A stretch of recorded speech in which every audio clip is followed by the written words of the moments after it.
গোমাতাৰ সন্মানৰ কাৰণে এটা কঠোৰ আইন মানে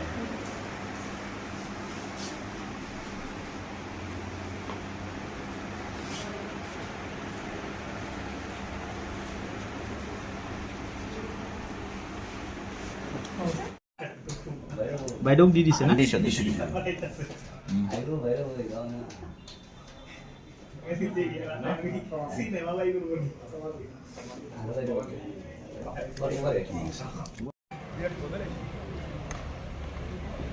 কিছুটা না করে দাও, না আইলেও হবে, দুজন আছে তোমরা দেখা, হ্যাঁ করে দাও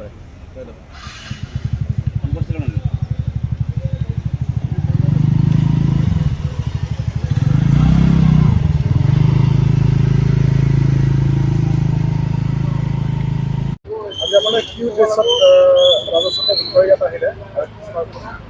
আজি আমাৰ গোটেই ভাৰতবৰ্ষত মানে গৌমাতা সন্মান আহ্বান অভিযানৰ অন্তৰ্গত আমাৰ ভাৰতবৰ্ষৰ যিমান মানে ৰাজহ চক্ৰ বিষয়া আছে আৰু আমাৰ খণ্ড উন্নয়ন বিষয়া আছে তেওঁলোকৰ যোগেদি আমি আমাৰ ভাৰতবৰ্ষৰ প্ৰধানমন্ত্ৰী আৰু ৰাষ্ট্ৰপতিলৈ আমি এটা স্মাৰক পত্ৰ প্ৰদান কৰিছোঁ।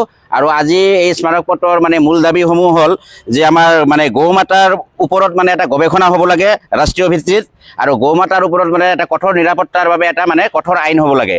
আৰু আপোনালোকে প্ৰত্যক্ষ কৰিছে যে আজি আমাৰ গোটেই দেশতে যে মানে গৌমাতাৰ ওপৰত যি নিৰ্মম অত্যাচাৰ হৈ আছে, এই অত্যাচাৰটো বন্ধ হ'ব লাগে।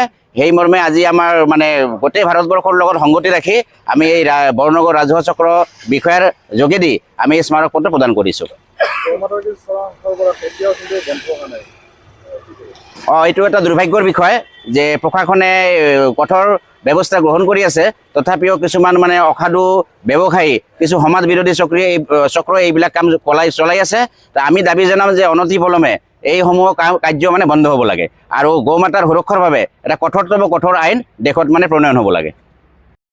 যিকোনো খবৰ আৰু বিজ্ঞাপনৰ বাবে যোগাযোগ কৰক 7896121996।